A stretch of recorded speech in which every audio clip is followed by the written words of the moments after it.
The being lives with my feeling. Something such. Breath. Loss of mercy. Candidly.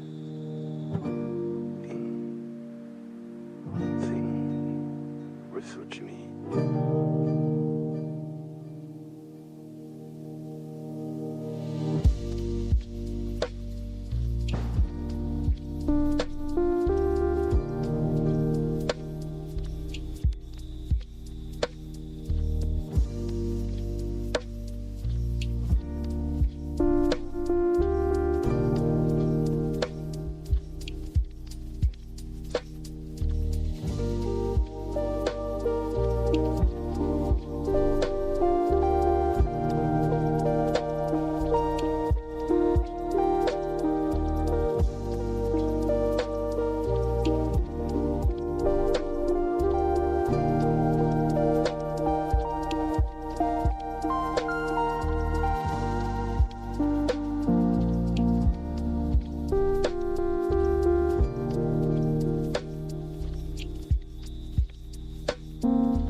I hope all of you are well. I hope all of you are doing. We are going to be continuing on our struggle to figure out how to shift narratives, which has been the goal. LH, I'm up for that conversation anytime. Here's the problem with my life. I have two little monkeys that I'm fortunate to be able to work from home. My wife too. And so I do the thing where I do as much as I can to like be around and to be involved. Got that. Got this new thing with Sunday in the Fold channel. Check it out every day to 4 o'clock Pacific time. It's fantastic. At Join the Fold. And then I've got this whole thing. There's layers to everything I'm doing with the QC. Wish it was just one thing I was doing with the QC. But good Christ. It's keeping it running. My streams, the anti-oedipus, which I put off this week, but it's going to start Saturdays. It's going to join this Saturday, starting at noon. It'll be great. I've got my writings around that. I'm putting a compendium around people's thoughts on the QC. And then also just sort of trying to figure out what is the next steps for it generally. Everyone in the QC, one of the things about a lot of these larger projects or groups, QC came about, as a bunch of people who were like, hey, what if we did a reading? And I had just helped my brother the day before create a Discord group for audio game developers in the sound side of the industry.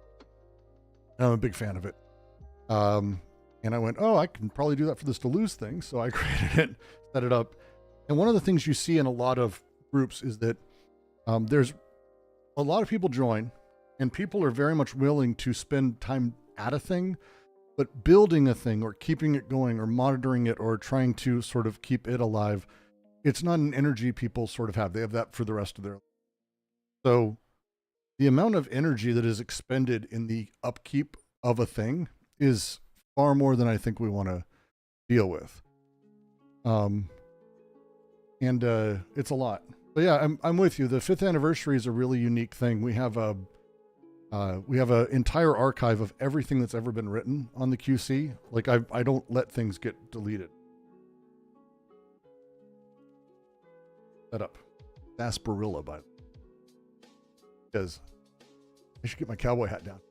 Drink some sarsaparilla as we do. Sarsaparilla. But it's there's something that can be done.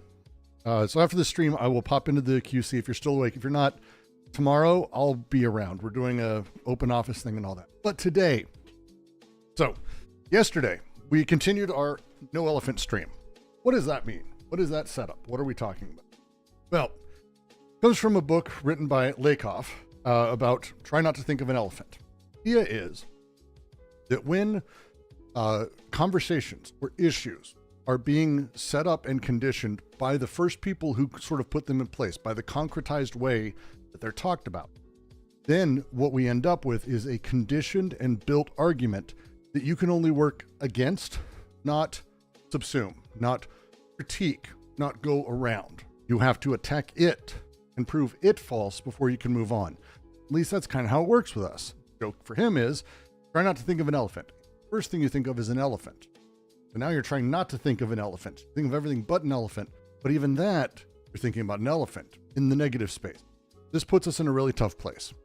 So we've been working on this idea about how do we actually think of stories when it comes to how they're built, how they're shared, how they're grown, and how they come about, and how we've done this. I'm going to just sort of jump, right over to it. When we first started doing this, this is my giant Miro board. I'm trying to find an open source version so I can clone this information and have it. I'm not paying every month for the fucking service.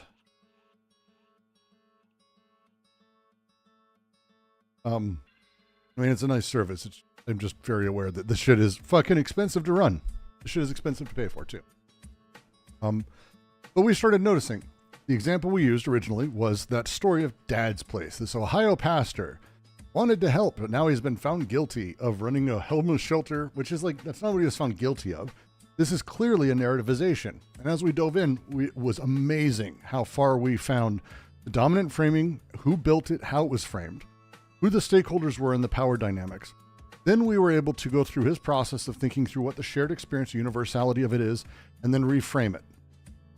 This took a long time and a lot of effort, and I genuinely thank all of you who touched into this, because this was not an easy thing. So now we have un elephant. This is our mascot. So we have a new story. We jumped on this one a lot faster. Dad's Place, we were way late to the game. Story for this is Signal. Story is being already put in place, and it's not stable. I wouldn't say it's concrete yet, but we're seeing kind of narratives emerge from forever. One side saying it's nothing, it's a witch hunt, it's bullshit, which won't land and won't last, all the way through to the liberal, more liberal mainstream media stunned at how insecure everything is. Right? I assumed it was you, but the CC. Is it CC? It's not CC. Is it CC?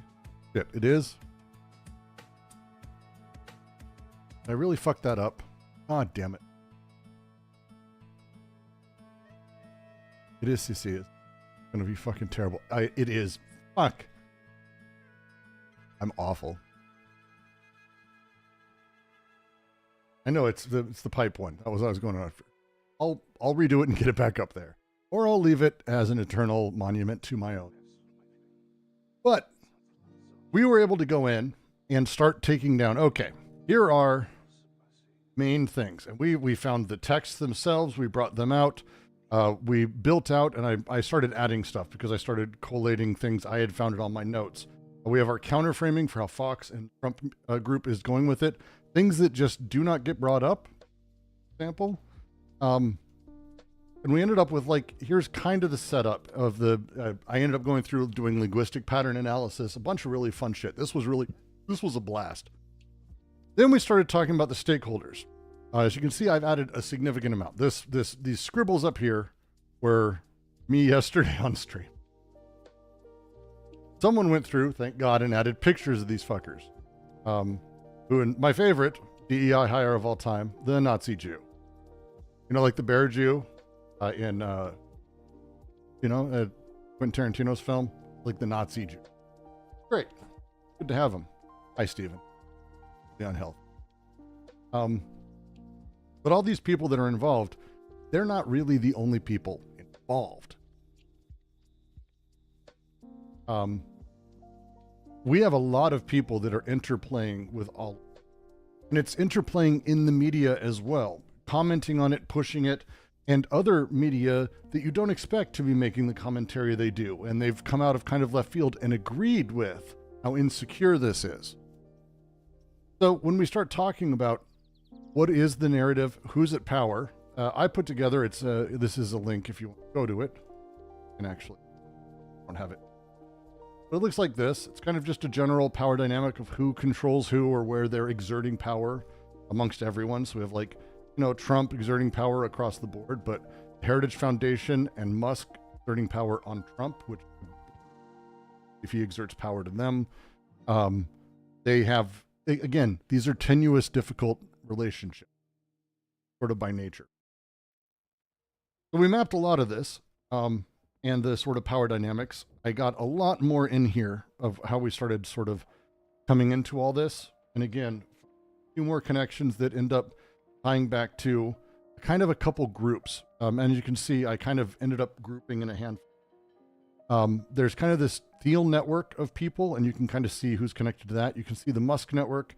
You can see Trump loyalists and where they're playing out and how they're sort of connected, and the think tanks. And there's a lot of really interesting ways these are connected, but these are the outright ways. There's a lot of softer ones I didn't super. We went through that yesterday. There's a lot of information there. I haven't noticed it. Here's what I ended up doing overnight after this. Because we left up on this thing. Because I was like, this seems to be, for me, the angle to be talking about. Because underneath all of it, and this is, I mean, for me, this is kind of the big,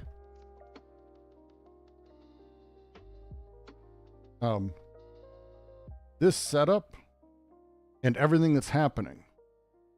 The first thing we need to do is realize that if what we're yelling about has no solution or has a very easy solution, we aren't actually upset with power. If we are, like many, screaming about the reporter who should have done more, great. That has nothing, you've offered nothing forward. You are useless. Good job. If we're screaming about how things need to be more secure with the government, is that what you really want? Is that the thing? If they were to just do that, would you just suddenly be happy? I don't think that's a thing that I'm happy with. I don't think that's a thing a lot of you would be happy with. In fact, I don't think even Trumpers would be happy with a more secure bullshit, right? I think it's the opposite of what we want. We want transparency. We want records. We want these things. But even more, there's an underlying thing that's been revealed by this. And I'm more than ever convinced that this is the case. What we're seeing is the actual breakdown of any semblance of hierarchy or meaningful bureaucracy. That's the fun part of the Biden years or the Obama years or whatever it was. This has faded with time, but there is a meaningful bureaucracy around them. People report to certain people. They have conversations with them. It's recorded and delivered to others.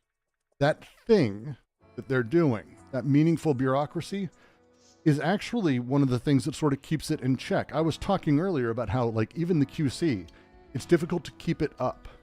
Now, imagine if the QC wasn't, 700 people. I mean, if we have 4,400 on paper, but we know how many of those accounts are probably. Instead, if it was 300 million people, the energy is more than what one dude can. I would be overwhelmed. So, management bureaucracy in order to have a group or a system that encompasses that many people. But that system, as they've gutted it openly, they've gutted the other part of it, which is the softer side, the less direct and immediate thing. The side where people who are trying to work towards the same goal, even fascists and Nazis, need room to be able to talk openly, to be able to criticize privately, to be able to disagree, or ask a question. Like, who's that guy in the chat?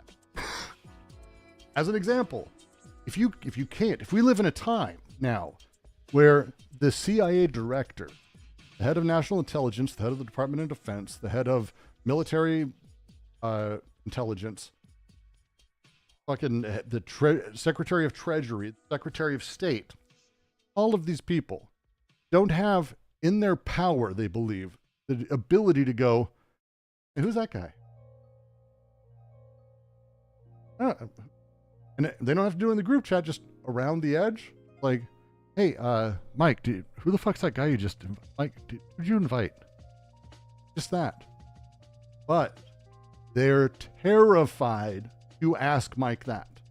Mike is, as you can see by his invitation to Stephen Miller, inside of a very particular power circle around a powerful person who ostensibly has control and knowledge of everything. That's the lie that sort of comes with all of it, right? That's not what's happening. That's not what's happening. Instead, what we're seeing is a person at the top center who's capable of bullshitting no matter what's going on, has no fucking clue about anything that's happening around him, doesn't have the ability to learn what's happening around him. Kind of a big... And the people around him aren't even comfortable telling him what's going on. This puts us in a place where we have a atom bomb of a president who's capable of kind of doing anything. He is really stupid and probably sundowning. That thing that he is, no one is actually willing to step up and go, hey, wait, we have a mad king and a mad cabinet. And there's no order. There's no ability for them to talk. And as such, there's no system of leadership that exists there. Not in any meaningful way. That is fucking scary as shit to everyone, even the fascists. Even the fascists. Like, their whole thing is having that certain person who can give them that safe bit. They may have that for a short while, but if they see these texts, if they understand, and it's not hard to paint this picture, if they understand that actually the head of the CIA was so scared of Trump that he wouldn't even ask who that dude is to Mike, then how many other chats are there that no one asked? How many times has someone been invited who no one knows who that person is in the back room? How many times has Musk brought someone in that Trump didn't know, or vice versa? They don't have any idea who's doing anything. They are all blind.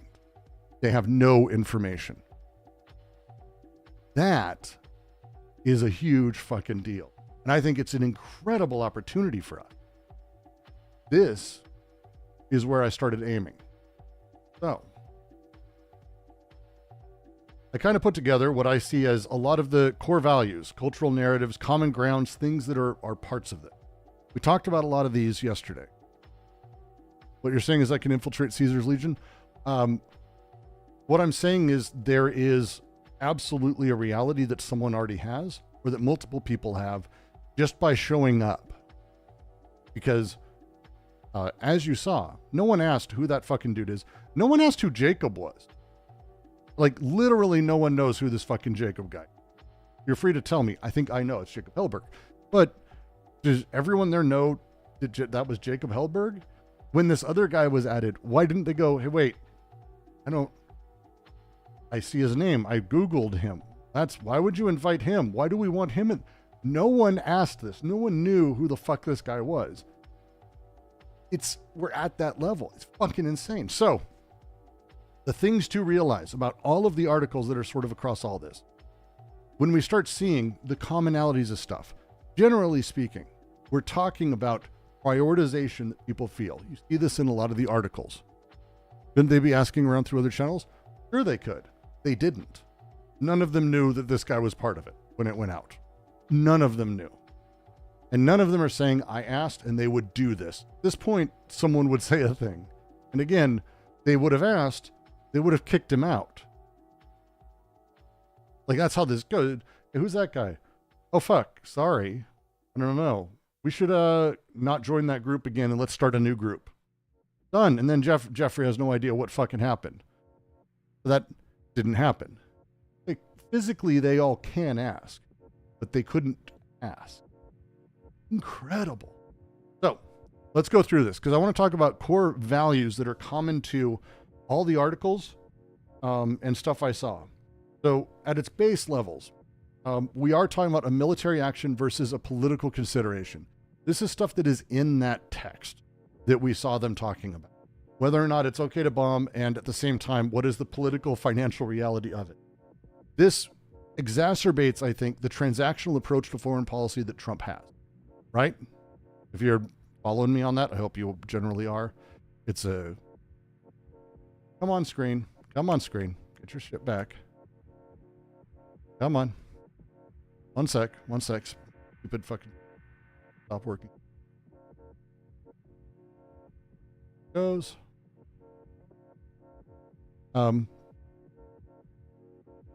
Thank you. I got a ding from Windows.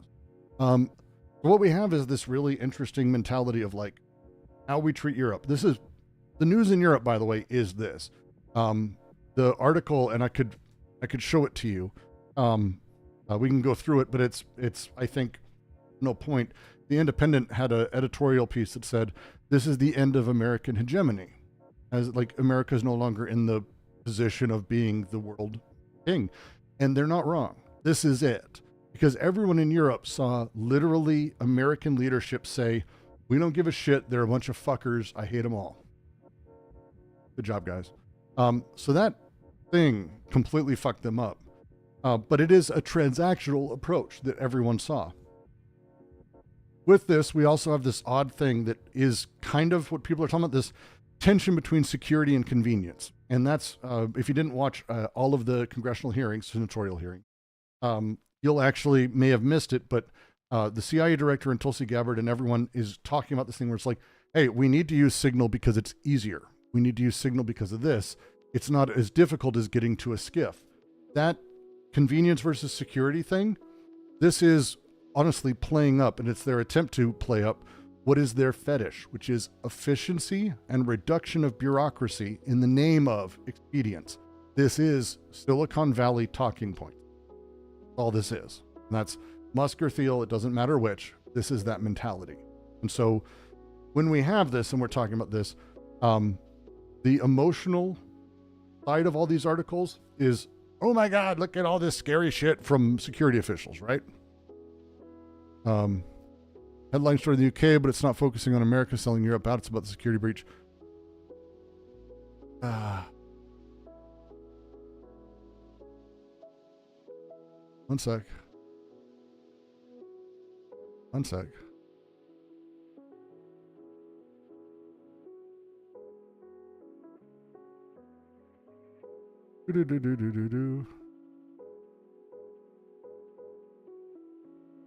I'll find it.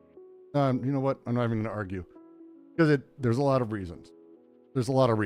I'm with you, Pippa, but at the same time, the stuff's mentioned in there, and it is very clear that we see the world as transactional.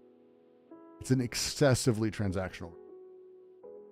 But the shock and alarm from security officials across the board, reckless, dangerous behavior from Senator Wyden, American lives could have been lost. This emotional resonance that is hitting people is that lack of security, the fear of what could have happened. And that's why the Trump campaign, the Trump group overall is saying, nothing happened. It was great. It was the best operation. It couldn't have gone better, et cetera, et cetera.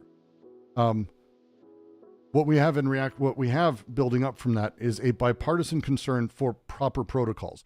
Republicans are in on this game. If you didn't notice, Israel has commented on it. Israel's even jumping in, saying you can't do this. You need better security. That thing, again, we'll kind of talk about in a second. How we handle sensitive information, shared commitment to national security. We're all in unison. This is sort of a universal move that they're making. I'm not a fan of this for a bunch of reasons, but the aspirational part is secured spaces for sensitive discussions, protecting classified information's accountability for a security breach. This thing that they keep pushing for, and it's one of the big reasons the media is pushing for it also, is tech wants this. This is going to be used as a way for the Trump admin to sell our entire security and IT infrastructure for that entire department to SpaceX or Palantir or someone else. That's because that will be the excuse they use. We agree we need better security. For that, we need to go private. So we're going to spend $100 billion. It's going to be that kind of thing. This is not a good thing. Again, not a good outcome. I have a bunch of stuff in the shared experience. So we take all this, we get to our reframing. I'm really happy with it. I'm hoping you guys are. When we talk about reframing and the setup here, and it's a big thing to me to sort of say what we're doing, we have basically a formula for how this should be organized, the thing. We talk about it. It's in the other one where we open up with an acceptance of confusion or difficulty. We restate the primary players. We say everyone's mad about X. The reality is this other thing is actually terrifying because of Y. And then those in charge want to break us away from our own lives, the democratic order. And then we recontextualize hyperlocal to the person. In that process, I think we've got a thing. Well, let's try this. Hey, allow me. I know it's disorienting trying to make sense of this whole Signal chat fiasco, Trump officials and Yemen airstrike.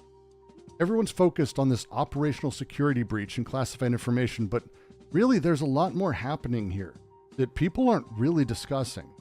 I mean, they do know it centers around Trump's national security team, the team in charge of these things. It's Waltz, Hegseth, Vance, Rubio, a bunch of senior officials, the people literally in charge of that.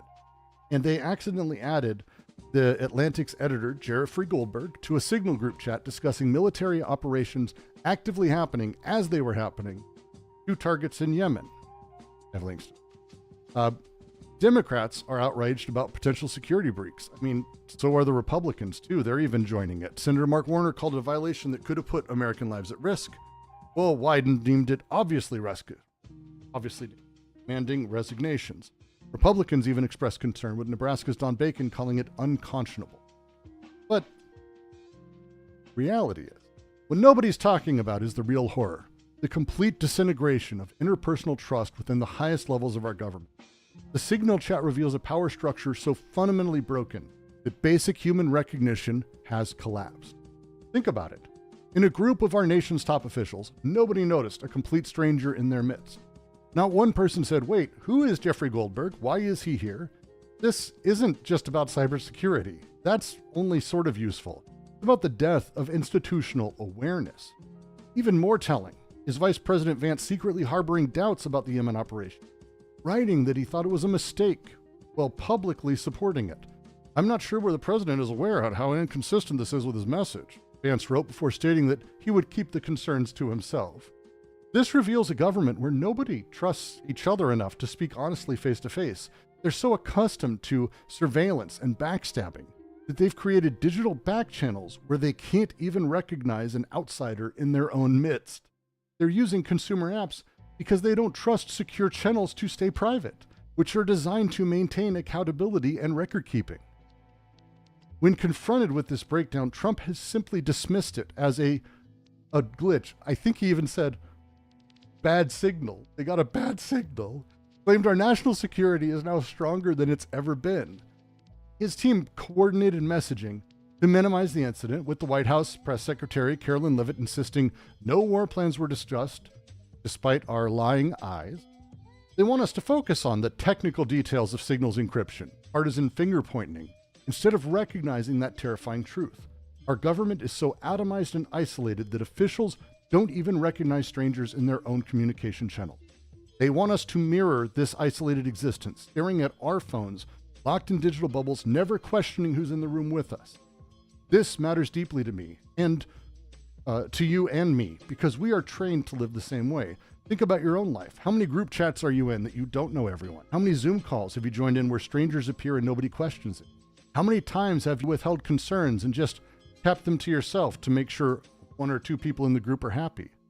The Signal link, it's a Washington scandal, but it's also a warning of what happens when human connection collapses. Next time you're in a meeting or a group chat, ask yourself, would I notice if a complete stranger joined? Would I speak up if I felt something wrong, or have I already internalized the same broken dynamic happening at the highest levels of our government? What scares me is not the security breach. It's that nobody said, who's that guy? If we're honest, most of us wouldn't either. I think that's I think that's great. I think that's a great little way to do it. I'm open to thoughts, but this mentality, it separates and puts us in a new place of having a completely different way to go about it. Why was I up all night? I could have written this in a few hours. I've turned this into an AI. This was written by an AI. Yeah, this was written by an AI. Because we are not going to be able to keep up with this. We're not. I would love to say that I have the time. I would love you to say you have the time. We don't. There are too many stories happening too fast. I started with the story. I fed in the rubric, a handful of bits, and it is a custom setup. It's long, complicated stories. And then I had the output from that go into the second part with its rubric, output from that into the third, output from that, joining all the outputs with another rubric that output this. I didn't edit this.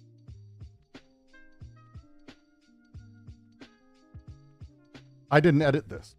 I deleted at the top where it said, as you've requested, because I figured I wanted to bury the lead on it. Because here's the thing. It's good enough. It's good enough to be seen by people and to be understood as here is how we have this conversation. And it has sources, it has language, and it has ways for us to have this discussion to separate it out. This is the narrative I want to start pushing. And I'm going to build a little thing that just crawls conservative sites of things that they're upset about, or main news sites, and just does this 20 times a day for different stories with stories it finds. Then we find the next one I want to do. And this is the goal, is to build that system.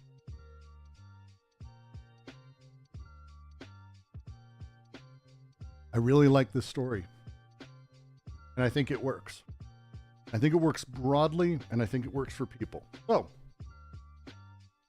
here is how not to think of an elephant. Because I think we've started to figure it out. Because this universal message, this isn't even about security. It laughs at it. It laughs at security is not even the point. What? Security is not the point. So, now what? Now that we have this rubric, now the next step, and I think we're still early enough. The goal is to create content around this. That's what I'm doing tonight. I'm going to create a bunch of videos around it. And I would ask anyone, please do the same. Please do the same. Create videos, create posts, create tweets, anything like that.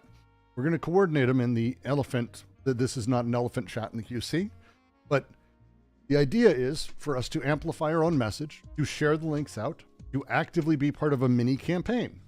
Because once it goes, and we make the video, and I make the statement, I make the point, and I put it out, that video on its own ends up becoming a way for us to see if there's legs to it, see how people respond. And it's going to be more mainstream. We're probably not posting it on the QC. Don't really want to tie it to deleuze and the complexity around all this stuff. So I'll make some new channel and we'll just figure out how to get it up or some other shit. But that thing is a completely new way for us to push this. And then the next story, we go through, do the exact same thing, pop them out, another set comes. Pop it out, another set comes. Pop it out, another set. And we see if there's ones we attach to. Ideally, I can do this and I can put out a handful of articles, handful of bunch of stuff. Articles, blogs, TikToks. I have no idea. But the goal is to give a second push.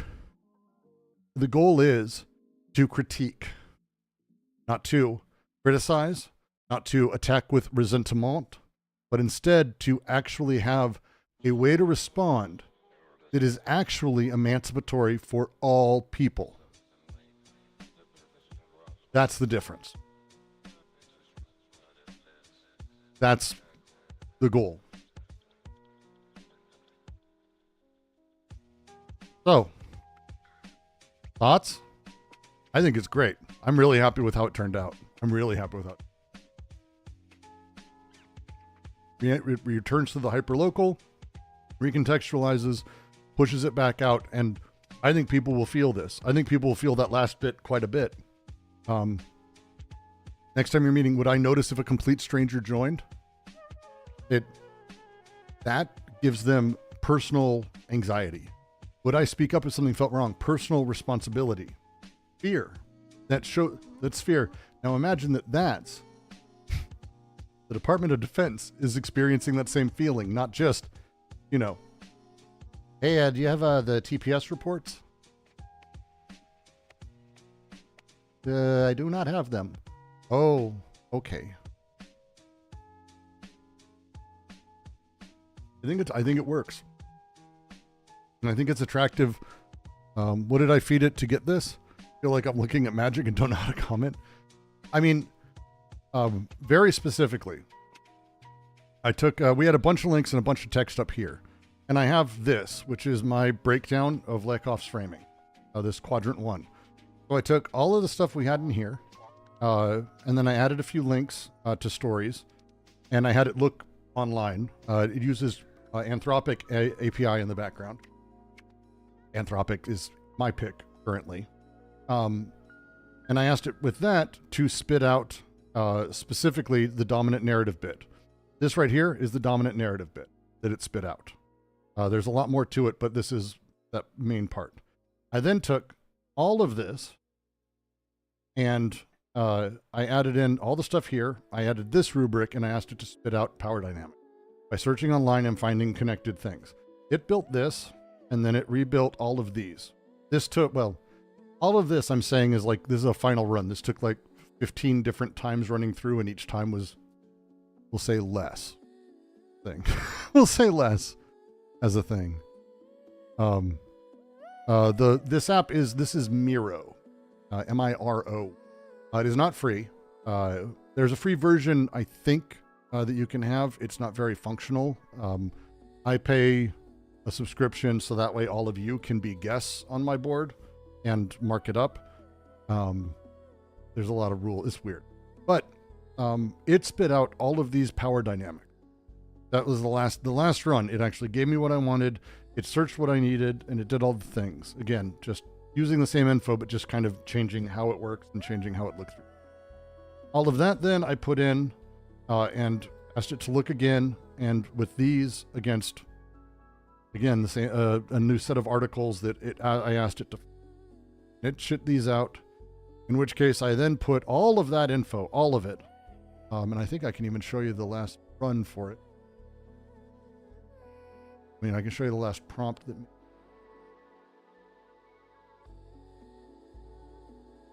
Not you.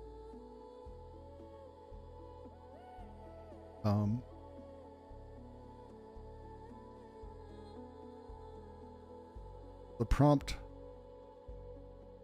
ended up looking like. Ended up looking like. Effectively.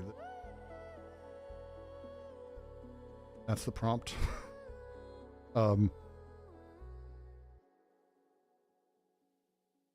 Thing. I added in the storyline that we had worked on that we came to, and because I can't, AI doesn't have the ability to write stories. The underlying thing I said that everyone's mad about X, I put in the,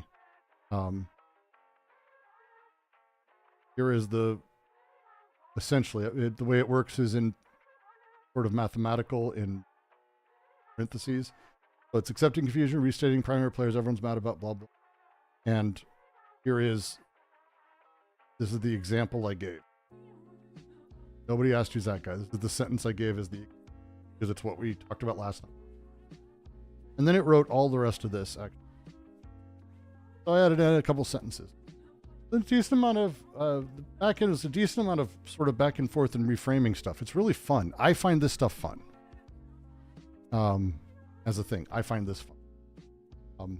But now that we're in this place where it's like we've got a version, now I want to figure out how we can build content that uses this and how we can start pushing this general narrative. making me think of Twine for storyboarding. The Miro is famously like one of the most powerful versions of this because it is effectively an infinite canvas, like all of this, and then you can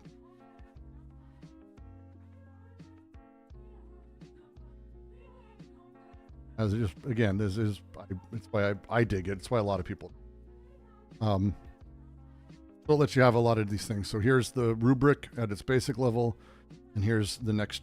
Here's this one. I'm a big fan of Miro. Good stuff. But here is, I'm going to be copying it into the QC's elephant, no elephant board, the final reframing. And I'm going to ask if everyone else has interest, create some type of content around it. I'm not going to be able to do it while we're on stream tonight, obviously. Afterwards, I'm going to record a video piece. I'm going to add in a couple of things. I'm going to try to make it a more clickbaity, newsy thing with a newsy, clickbaity title. And we'll see if that any impact on things. But it's kind of that thing.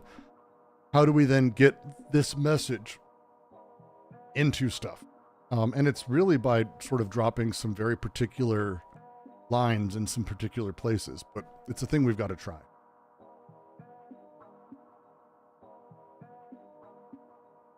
That's an attempt at this point. Try to reframe narrative as a thing. Yeah. That was what I had planned tonight. I wanted to kind of share that and get feedback. I know there's not everyone's here. A lot of you are fairly new, probably not super familiar with it, but that's kind of the idea of the no elephant stream. So, excitement, I think. Now, what do we want to do now? Be the question. I did get Nightbot. Yes. Well, Sunday set it up, so I put it together for the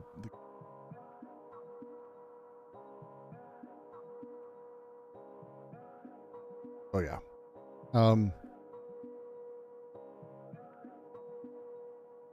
What I want to do.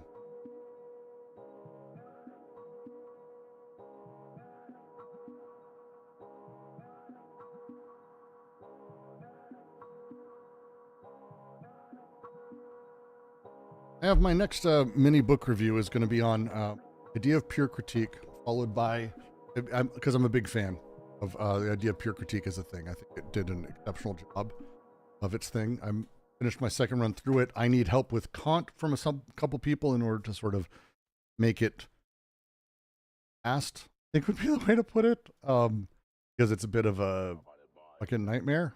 If you're not familiar with it, it's Kant is complicated.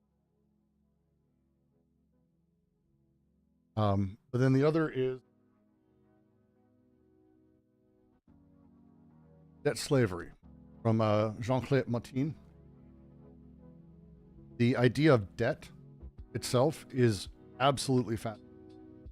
Jean-Claude, who is significantly under-translated in English. Well, I will just say, I find this book is very, but it is a misunderstanding we have as a people. We tend to think of our world as one that is based on exchange. This is one of those things that the capitalist sentiment or the sort of Christian sentiment really pushes on us. This idea that we have mic issues getting worse.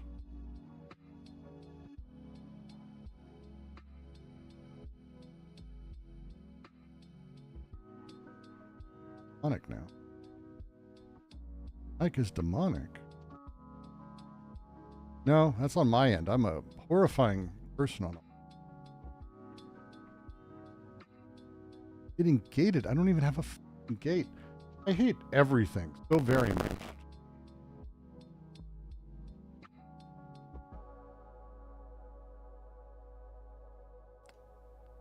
All right.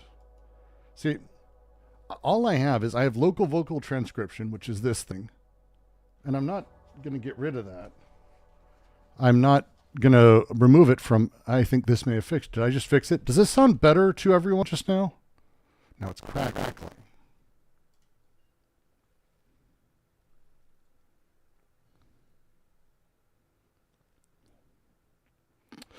Oh, it sounds better. Okay. But crackling. Why the fuck? Just 2 seconds. We're going to see if this is going to fix it. Does this... See, that fucks that completely.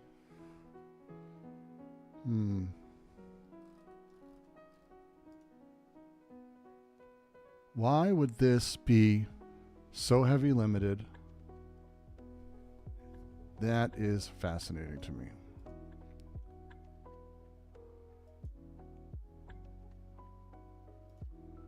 I'm fascinated by this. And you guys get to be my testers. Is this still crackly? I'm not hearing it. I've got my... Let's see. We'll turn the monitoring on. We'll see if it's on my side as well. Monitoring output. I got no crackles. There's no crackles. Now it sounds fine. Great. I didn't do anything, and now it sounds fine. That's the best solution to anything. That's the best solution to everything. Is when you don't do anything and it fixes itself, so that way you don't know what you did, so you can't fix it. And then you can't diagnose it later because you can't make it happen again. It's great. It's my favorite thing. So my little brother does audio for a living. Like he's a pro. He's worked with Skywalker Sound, Call of Duty.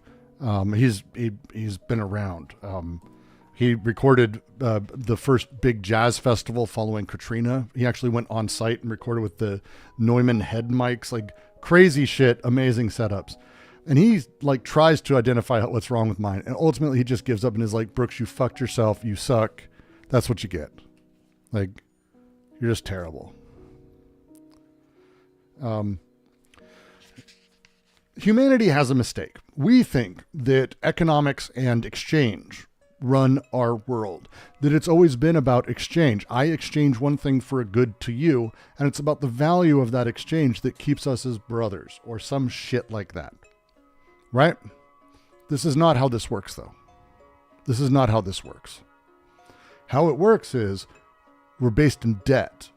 We've always been based in debt, and that's never changed. Debt is the primary way we relate to each other. It's not exchange. The exchangeist notion presumes I give you a cow, you give me thing X, we've exchanged. But at that point, the deal's done. It's kind of a weird little closed system. It's almost a moment of an event that pops up then, value then, that is then expelled and sort of dealt with then. And there's nothing residual. Debt, however, is residual. Debt lasts. And debt is what makes societies work. And it always has been. This is old anthropology. You go back, Claude Levi-Strauss or Godelier, who's my personal favorite in the space, or Grial. The way that people tend to think of this in sociology is actually the opposite, that human societies are actually based very much on debt, that I do things for you because I owe you a thing, or I want you to owe me a thing. Debt is something that becomes, in these smaller groups, mobile framings of debt that are sort of these little modular bits that move around, and I can pay back a debt to you, but I tend to over repay. If you're from the Midwest in America, you very much know all of these things. You know, you have a new person comes to the neighborhood and you go, hey, new person, here are gifts, homewarming. I brought you a really nice bottle of wine. My wife brought you a big thing of cookies. Hey, we brought you a table, like whatever the fuck. We know you needed a thing. Here's this, welcome. That is not a gift. Not in that sense, not in an exchange's sense, but it's instead a debt that is imparted upon the person who's given it. It's a debt that they need to repay. Now, we don't think of it this way because we have an exchanged notion of debt even, which is hilarious. But when this happens, you know the feeling. He gave me that gift. He knows what he's doing. That fucking guy, he knows what he's doing. He knows what he's doing. I gotta one up him. That feeling, that's pretty much everything. That idea of debt, and debt moving back and forth and being given and being handled in very specific ways that are not cynical is actually a really big part of how everything has worked through time. Usury laws are based around this. You don't want to have cynical debt. You want to have debt. You actually need debt to be part of a society, but you don't want to have it become cynical. It's not just, I'm going to loan you money and you're going to get 20%. There's the vig on whatever it is you're doing. I want that. It's not supposed to be cynical. That's not really what happens. It's supposed to be debt that someone pays back.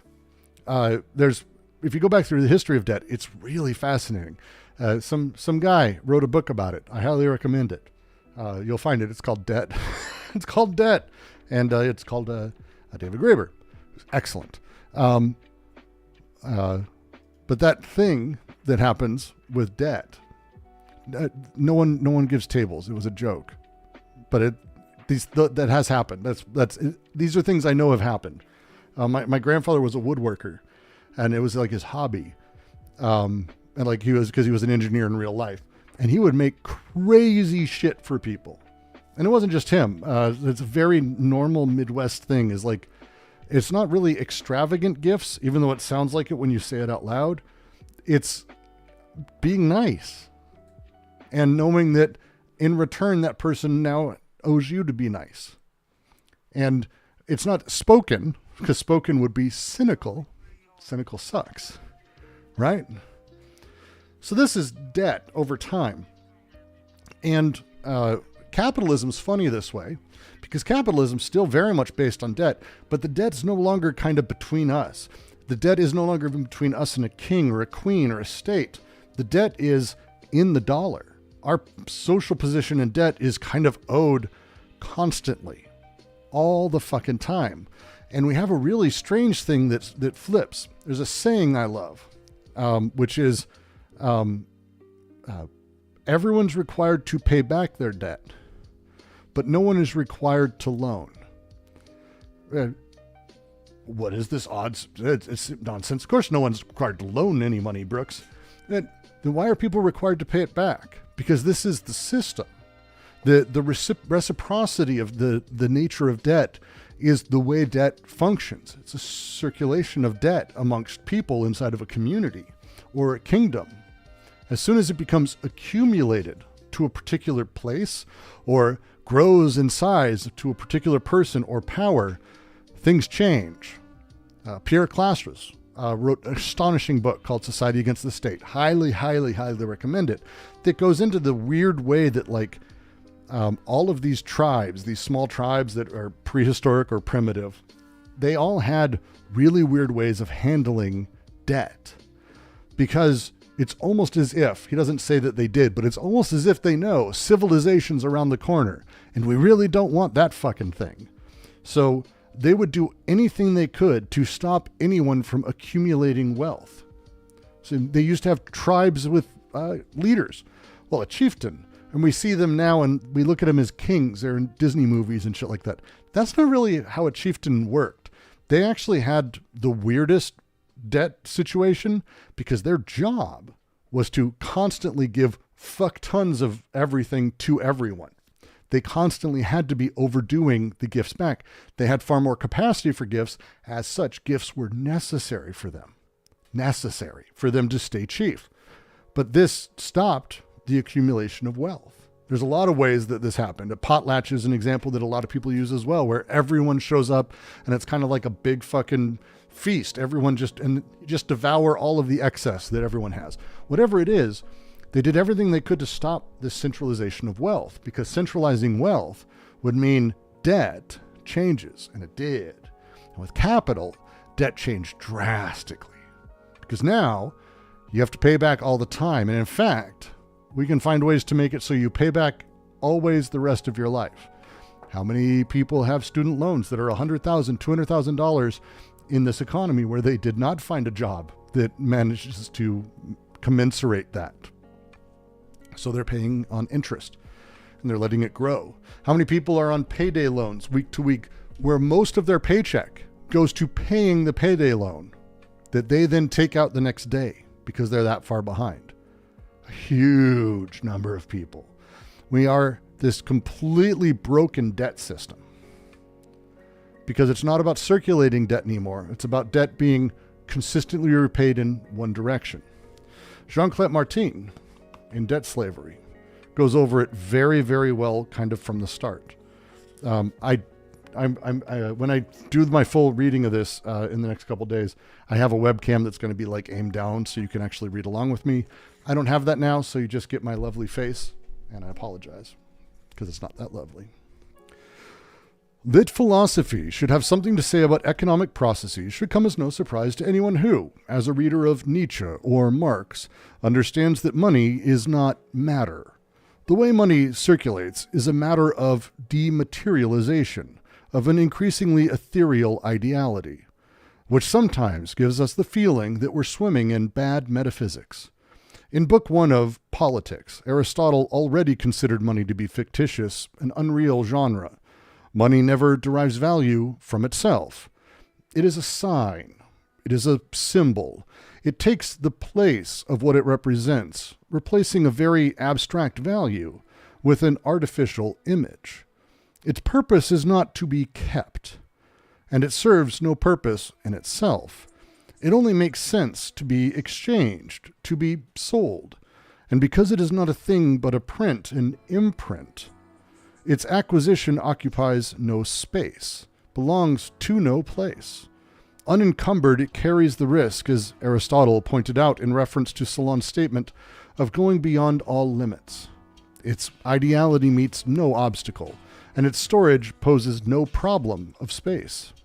It can therefore take an unlimited turn for databanks. It is boundless, lends itself to excess, since it weighs virtually nothing, is filled with nothing, holds no place of its own, as is the case with all physical things. It is a number without weight, because it is printed. It is the first inscribed on metal as an abstract stamp, an engraving that even lightens it, producing tenuous signs before multiplying into banknotes, checks, and digital data. Metal, as much as paper, is only the medium of a volatile trace, a belief, the circulation of a metaphor destined for exchange. Conversely, by nature of its volume, a massive object cannot be exchanged, cannot occupy the place of another, nor can a house be placed on an already occupied lot or taken with you. The real is always very cumbersome. Money, on the other hand, has no smell, as the saying goes, meaning we can't really locate it or account for its provenance. It can always be laundered. It's neutral from the moment it's printed. It can be exchanged on increasingly thin supports as virtual as the wind. The digitization of transactions today leads us to believe there is no longer any financial substance, no materialism in the current course of values. We have entered the realm of highly ethereal flows, of bank cards, of computerized digital transactions whose encryption is no longer evaluated in terms of human duration. It's a temporality that is only accessible to computer measurement. Behind this network lies a veritable artificial paradise, a city of God that philosophy understands better than the laws of economics, an economy that Marx dreamed of overthrowing, of resting on the feet of real material production. The laws of economics, in fact, give precedence to finalities as abstract, as miraculous as the promise of happiness, of the prestige traditionally embodied in what must be called a metaphysics, a region said to be beyond palpable physics. By imposing such a paradise, and at the same time creating hell in the zones of production, global governance in its economy cannot be understood without a philosophical approach, if only to denounce the speculative God embodied by money and announce its imminent death. First and foremost, we owe to Rousseau the certainty that there is no God in the order of human affairs. There is no God to justify a sovereignty based solely on convention. And conventions, if they are to be respected and followed when there is no external basis for them, must possess a force of conviction yet to be invented, yet to be discovered. Without God to back up a bill, an agreement is needed that commits both parties. And we always agree on the value of money when we make an exchange, when we establish a bargain, when we build a market. We never have any doubts about the effectiveness of the exchange guaranteed by honor-based bargaining, hence the modern idea of the contract, binding free individuals under the sovereignty of a democratic state. But what is such a contract actually worth? How can we justify its strength of conviction and its own faith? Nietzsche, another philosopher, came up with the idea that submission is never deliberate.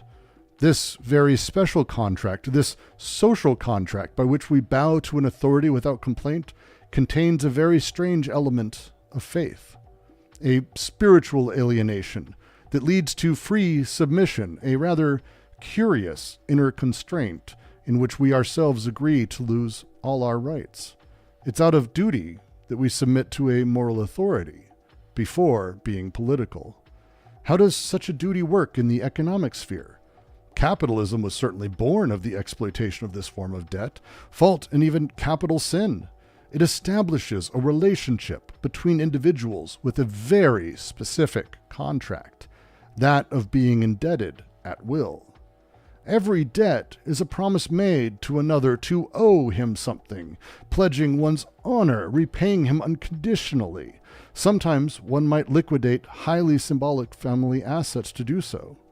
And it is this symbolic part that is untenable, unpayable, when this debt was entered into, as is often the case, in the name of an effective model, or more often, in the name of charity. The charity, kindness, and benevolence of credit organizations can never actually be repaid. It's a gift so one-sided that can only ever be erased by paying so disproportionately that it makes you as much a slave as you are willing to be. It's because this is the case, and because economics is bound up with irrational behavior, that we find it in such an unscientific vocabulary of trust, effort, sacrifice, a vocabulary that characterizes servitude, when there are masters to wrest trust from slaves who apparently return it according to a fee that has become unlimited. Without debt, contracted under the apparent charity of the wealthiest, there could be no alienation. Bank charity looks so disinterested that it induces a logic of misery, shame, guilt. Those who contract a debt, those who are victims of someone else's charity, agree to enter a vicious circle. He accepts this apparently generous offer, ready to repay such a loan by any means: his body, his work, the use of his children, his possessions. When faced with a loan, it's always a question of being ready for anything, your feet to the fire. And in this presence, it's a question of laying one's life bare for recognition, which is what Hegel knew. Debt plays on recognition. It puts us in a position of having to pay in other ways, of being endlessly grateful to our benefactors. For the weakest, this debt has already begun, so to speak, before they were born.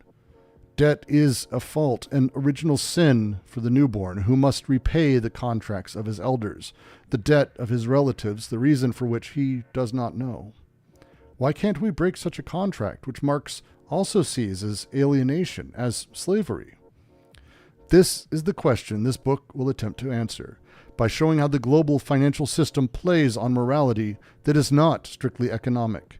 It includes a theological ingredient, owing to a belief in an immaterial paradise that belongs nowhere.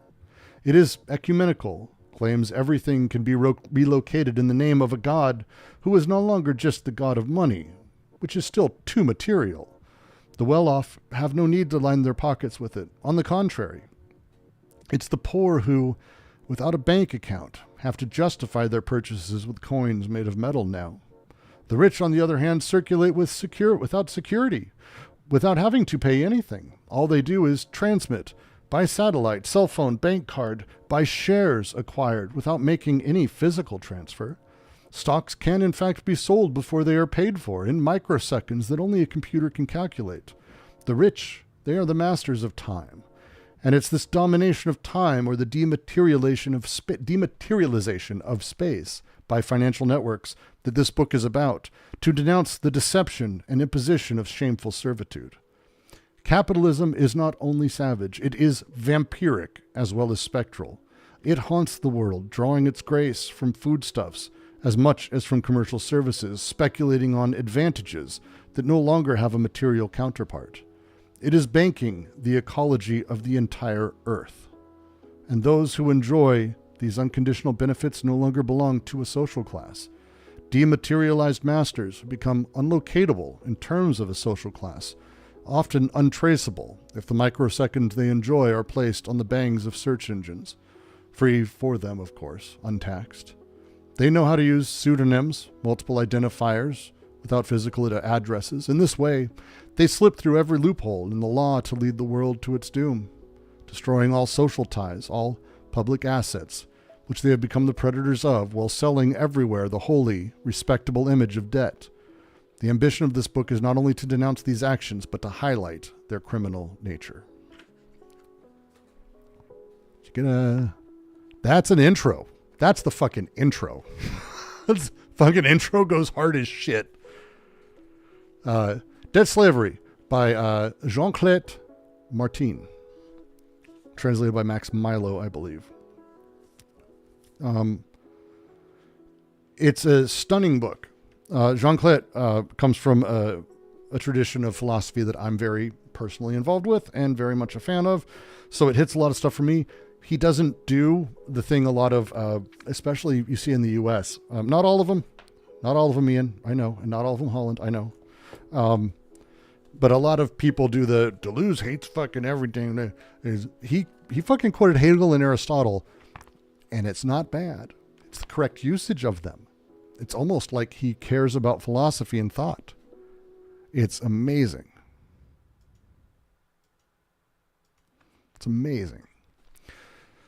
So, debt itself and how we consider it and think about it is what he wants to get to. And it is probably one of my favorite books on the concept of debt. Because it's, again, a thing that we fuck up as a people, as a conversation, as the left, supposedly. We don't understand a lot of the things we're actually fighting for. Because we're fighting for the things as we've been told them. The symbolic elements of them. But the functional realities of these things are the big deals. Being upset at money is not being upset at capitalism. Being upset at people who can buy a house in LA is not being upset at capitalism. These are the trappings of capitalism from 200 fucking years ago. 100 fucking years ago.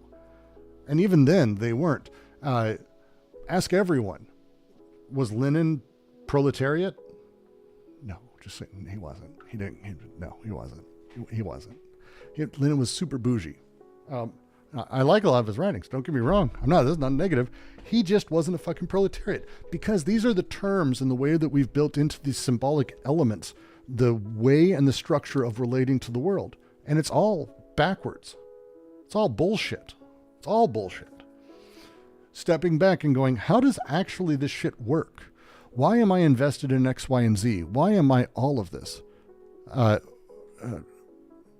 You feel free to correct me, Estelle. Estelle, phonetically type out his name. I want to get it right because I actually really like his works, and I've started reading his shit in French. Again, I don't pretend to speak it. I am an American. I would not insult French people by trying to speak French. So feel free to correct me on it because I would hate to be insulting to it. So Debt Slavery is an upcoming entire book review. It's going to end up being about an hour at this point. And I don't think it's possible for me to even go smaller, despite this being like one of the shortest books I've had to do a review on. Like it's amazing. I think I could go 2 or 3 croissant. It's fuck you. Oh, Pippa, you can fuck right off. The other one I'm doing is this guy. The Idea of Pure Critique, which is the most offensive book for my camera that exists. Come on. No, it's not going to focus. It refuses. It's a really fascinating sort of complete upending of, just in general, it's a complete upending of how I've sort of talked about the idea of what criticism is, because critical theory ostensibly is about criticism. It's not, it's about critique. And the difference about these things and how we sort of talk through them is the big deal for me about why I like this book. The way he sort of talks about this stuff. And I think probably okay. So when we talk about arguments and we talk about lines of thought or logical statements or anything like this, when we're having like a back and forth, when we're critically dealing with a thing, we're going back and forth, criticism to criticism. You end up in a place of what he calls, what he pulls from Kant as indifference, right? Where the critique itself sort of falls into this space where people become disengaged. You're passionate about a thing, but you kind of hit a point, both of you hit a point where it's clear that there is no ground to be found. You're not able to go beyond this. This indifference as a thing is the issue today with criticism, with the way we discuss, with argumentation, with debate culture and all this stuff. These things become exhaustive sort of in itself. So for him, he's about building and positioning a project for this larger thing about whether critical activity can become a thing that's adequate to the idea of critique. It's really complicated. And it goes through Kant and Deleuze in a really significantly complicated way, which again, for someone like me to say, where I enjoy going through the complicated shit that Deleuze does, this is like a fucking nightmare. To say the least, this is like a huge fucking nightmare. And it's a lot. It's a lot. But it's a very good book. I cannot recommend it more. I adore it a lot.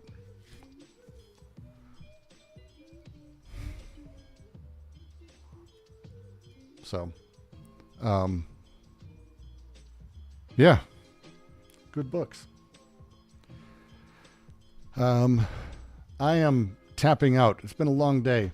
I think the last little bit I think could be really fun as just a thing than like a semi joke, I guess, than anything. I've been spending a lot of time writing a couple of new essays, because my goal with the partial objects series, and it's tough to do, was to, from the beginning, I was like, oh, I'll just take, complicated single things out of philosophy and just define them and talk about them. And I picked some low-hanging fruit. Desire was a little bit tougher. Resentment, explaining unto itself was kind of the idea. But as I started getting into more complicated things, it became very difficult for me to not make incredibly long videos. If you haven't watched, I made one on codes. Sunday was going over another philosophy tube abortion that I think kind of didn't really get into. Hey, there are parts of being a woman that is natural, that is just what it is, and there's parts that aren't. Why do you do that? Is it because you've just decided women are inferior? And it's like, well, look, no, there's actually a lot of thought that's been put into this. This isn't some random thing that we're here, right? Like, we don't get here because, for example, just to say, it's not because dudes decided shit. There's not like a point where like a guy went, you know what I really hate is bitches. Like, that's not fucking how this works. They socially, we exist in time, and historically, politically, we exist as well. So when someone's born, they're born into a space where things are enacted and already in motion. And this goes back infinitely, effectively, until there's no such thing as being born into it. And when you're born into these things, how you exist, how you understand how the world is conditioned for you is laid upon you, but it's laid upon you in experience.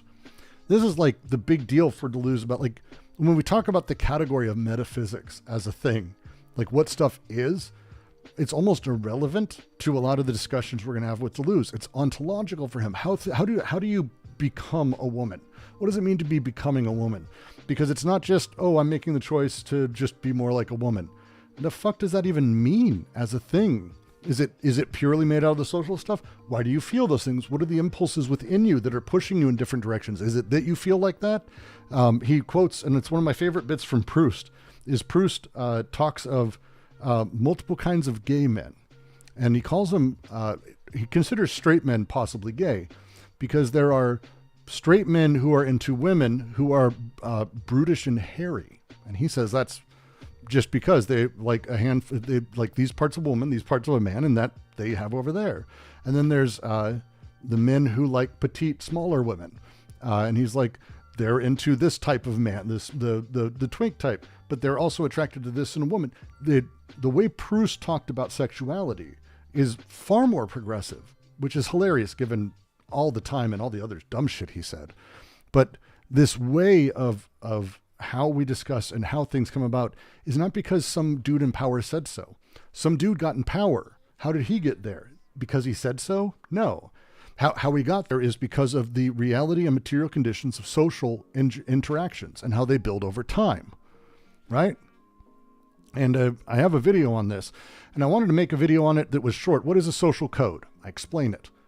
The video's 55 fucking minutes. And I'm really happy with the final result.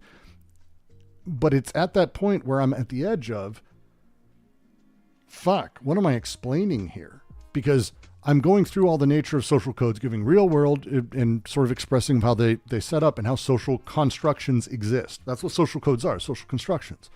And I go through Grial, I go through Godelier, I go through Strauss, Deleuze, Guattari, I bring in some Nietzsche, of course. And at the end, I have my favorite sound effect of Trump getting cuckolded by Elon, which is funny. And the number of comments that are like, fuck you, Brooks, makes my day. But that video is 50 plus minutes, and it's no longer partial objects at that point, right? Like at that point, it's now like a real fucking video. That's a fucking documentary effectively at that point. And I'm having that problem across the board. How do you discuss, for example, paternalism? Because it's an important particular thing.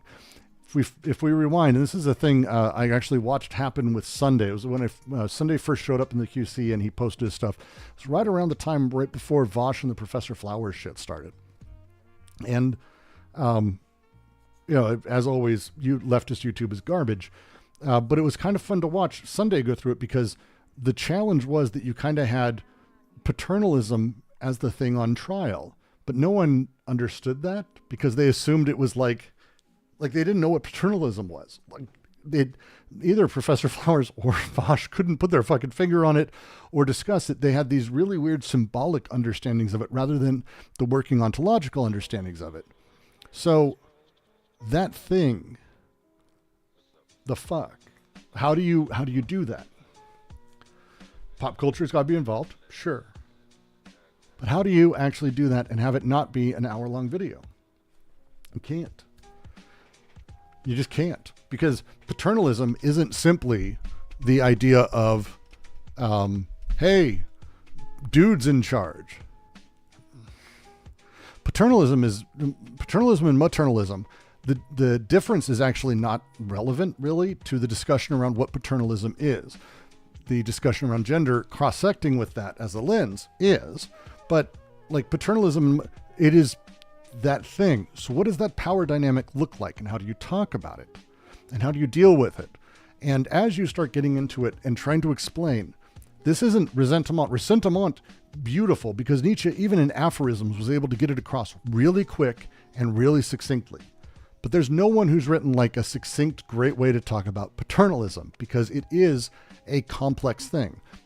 I tried writing a video on the body without organs, and that's like under an hour. It's flatly bullshit. It's bullshit. Pippa says, I thought it was about autonomy. Yes, that's what paternalism's about. That's the thing. That's the fun part. This is why it's fun, is because it involves all these other things.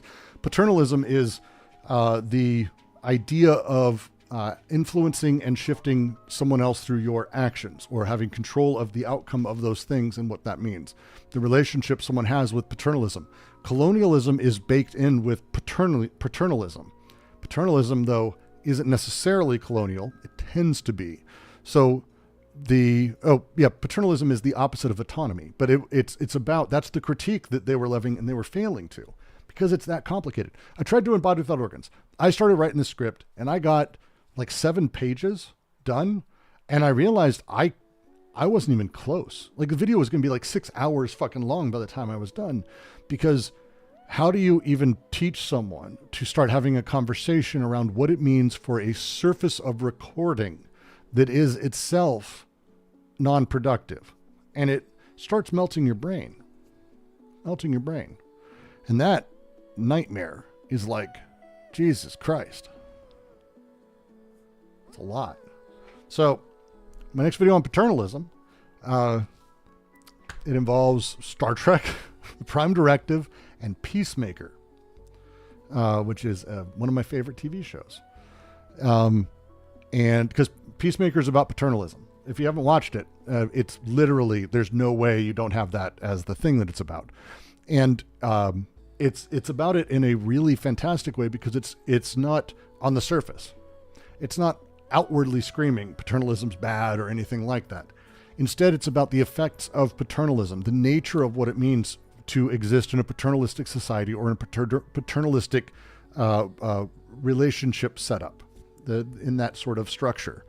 And that the music's AI made by my AI. I'll happily post it up if you would like some in the QC. Because I didn't make it. I just built some stuff that did the thing to practice, and then it did a thing. I know, Olivia. I'm sorry. It's great, and I like having it in the background. I know.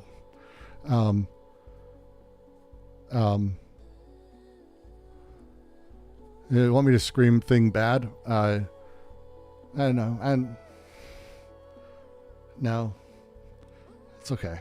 But paternalism is really fascinating, and the way paternalism sort of interworks with the nature of first contact and colonialism, which Star Trek has an incredibly complicated history with, but surprisingly not the original series. Like, it's really a fun bit. I'm a bit of a Star Trek nerd who grew up that way. My dad was a Trekkie, so can you imagine working at Lucasfilm and you hate Star Wars but you love Star Trek? It let me, when Gene Roddenberry's son came through, I was the one who got to do his tour, which was pretty awesome. I got to spend time with him. Really good guy. Like, the thing that sort of shaped around that, how do you have these conversations of these more complex things that have real impacts on people's lives? Like Jean-Claude Martin's debt slavery. This is not a small bit. This is a video that absolutely is worth doing to communicate how he's going about discussing the nature of how debt is experienced inside of capital and how it works. And I think there's ways to make it slightly more digestible and bring it about. But how do I do that in a video that anyone will want to watch? Because that's the other half of this, is I need to be able to pay for my fucking food and all that stuff, right? That's the nature of this beast. And so you end up, a lot of the people who are in this position, they do the thing. I don't fault Douglas Lane or anyone else who's like in their position or any of these things around this.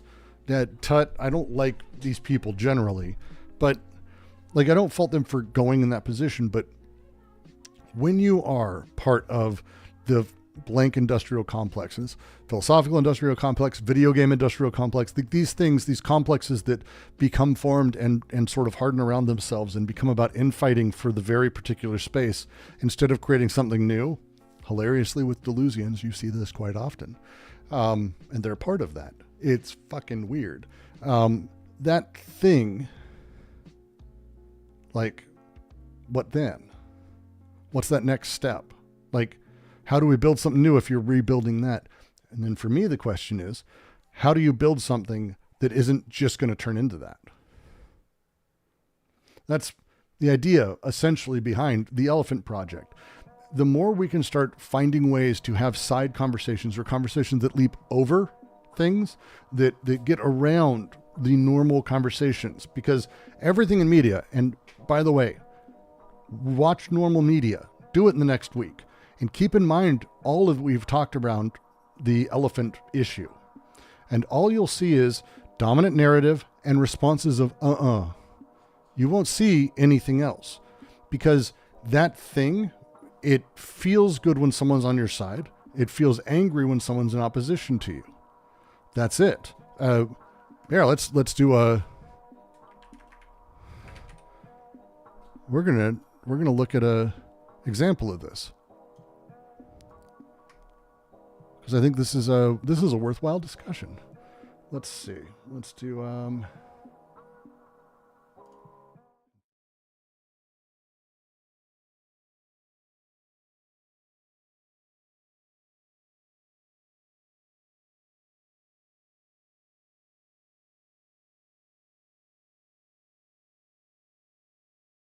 I know. I know. I know. I know. I know. I know. I know.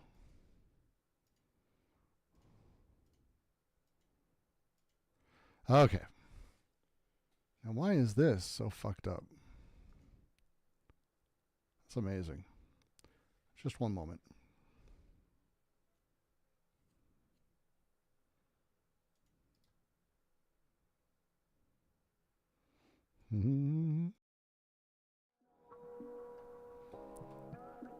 We're going to go here, and then I go here. Well, why won't you let me copy? That's frustrating.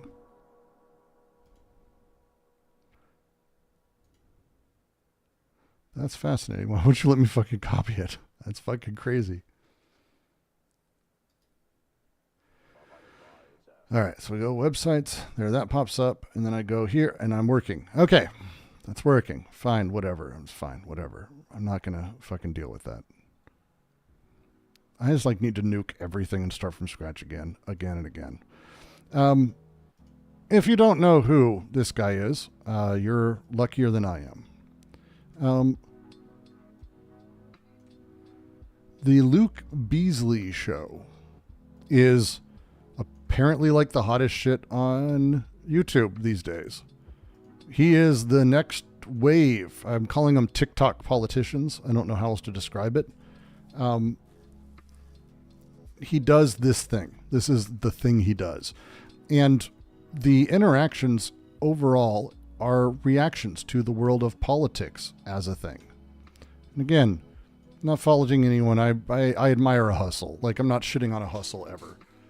If you ever see me shitting on a hustle, please correct me, because I don't mean to be. I don't mean to be. I appreciate effort. Things are hard. It's difficult. But, Jesus fucking Christ, guys.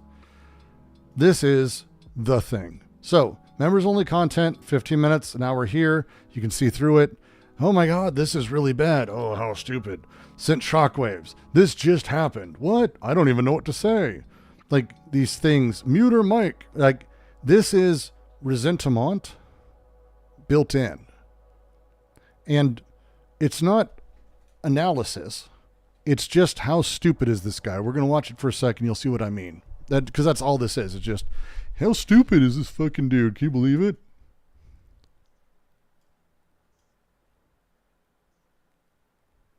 One sec. Ugh. Really? Come on. There. That's pretty wild. And there you go. But first I want to start with a theme that I think we're going to come back to multiple times. We talked about it yesterday, which is he really, in a scary manner, doesn't know what's going on with a lot of stuff. Doesn't seem to be either being briefed or remembering what he was briefed on, or aware of really consequential things. We'll remind ourselves of what we talked about yesterday in just a little bit, which pertains to his response to the scandal, the Signal scandal. So it's complaints, resentment. That's all it is. I don't like his turtleneck either. Thank you, Queen of Swords. I am not against a turtleneck. As Roger from American Dad says, occasionally I want to make it being like I'm being strangled by a small person. I'll wear a turtleneck. But I am genuinely the look is just very confusing to me. On the security breach. But you have another really troubling. And once upon a time, he was doing more. He's not. If you go back, you can see his other stuff, commentary and things like that. But now it's purely reacting to, and in opposition directly. Where he gets asked about something, and before playing the clip, here's Aaron Rupar writing, "This is an absolutely shocking statement from POTUS. 4 U.S. troops died." Very Rupar says died. Right now, there's a little bit of confusion. NATO, the Hill report seemingly walked back comments from its chief that suggested 4 U.S. soldiers who went missing while training in Lithuania had died, clarifying late Wednesday that the search is ongoing. But nevertheless, in Lithuania, news of it was reported hours ago, and Trump is completely clueless. The commander-in-chief. About soldiers in Lithuania. Have you been briefed about the soldiers in Lithuania who are missing? No, I haven't. Look how out of touch he is. Have you spoken, sir, with the big 3 automakers about... Yeah, so he doesn't, I think Rupar explained it perfectly. And General, so then he goes through the news. No effing clue. This is this entire channel. So in that clip, he's talking about calling through the app when it wasn't a phone call. In this one, he talks about... So what's the analysis? Let's go see where can we jump in and see where his analysis kind is. of defense with security around information. These are our top intelligence officials, and their information is just floating around. Their passwords. Oh, and it is Slop, and it gets views. Yeah, again, I'm not faulting a hustle. Hustle's a hustle. Survive in this fucking world. Do your thing. But is this pushing forward anyone's projects? Is this a political project that anyone's like super proud of right now? That is like, hey, actually, I am just super glad that we're doing this. No, this is just because it makes people feel good. It's noise. Oh no, that's not. Please change I saw you deleted your Venmo quick. Please change all that stuff. Do so. Launching that trafficking investigation. Pausing, but I'm supposed to do talking. You sucked us into a group chat. All right, you did. We got sucked in. We didn't want to be sucked, but we got sucked. You didn't. And this is 100,000 views in 4 hours. And there's no analysis, no secondary thought here at all. Purely reaction. It's TikTok politics. Because it's reacting to reactions. That's it. And it's shitting on Republicans, shitting on people. The politics of resentment is it. That's all that this is. There's no what we can do. And this is the new thing. He's not alone. There's a lot of people who started doing this in the last year and a half, 2 years, and put in work. Very nice. But they made it into a place where it's like, there you go. So this is React content. This is reactionary content. Because it's not trying to change the conversation. It's not trying to change how we talk about any of this shit at all. It's not, when you have a platform where you get 150, 200,000 views, do Slop and then do something else maybe, but that's not how it works. We know that's not how it works. So how do you change that? That's the question. How do you change that? That's the question. My thoughts are you find people who are, if you guys like this content, first off, super chats are always lovely. Love it, love it, love it. Patreon's great. Patreon.com/DGQC. You can join our Discord and join in the conversation. Discord.gg/DGQC. All of that's great. You can find others who do this kind of stuff. It's not just me. Kid Not Kin. Excellent. President Sunday. Very good. I'd like to find more. They're harder to find. They're a lot harder to find. Feel free to recommend. People are trying, but it doesn't pay the bills. Not really. And there's only so many of you that are out there that we can get to without being spread further. So how do you make it viable? Capitalistically, because that's all that matters, clearly. So we're in that tough place. My thought is that we find ways to create new systems of conversation and do slop with that stuff. The Elephant Project, think of it like this. We're going to make slop. That's my goal. But if we make slop with really good ingredients, is it still slop? If I were to take that story that we had earlier, the one we've been sort of going back and forth on, the one I read to everyone, right? This thing, if you remember, this whole conversation. And I went, hey, this reframing. If I made a slop video around this changes the conversation, doesn't it? To me, it does. Comment on Kyoto School. Oh no, what happened? Sorry. Oh. God. Sorry. I almost don't want to tell you why it made my brain go into a very dark place very quickly. People who tend to ask me to comment on things that happen at a school, I don't know enough about the Kyoto School to be able to comment on it in general. So I have a lot of different opinions that are, I would say, mostly unfounded, and I'd be hesitant to sort of say as a thing.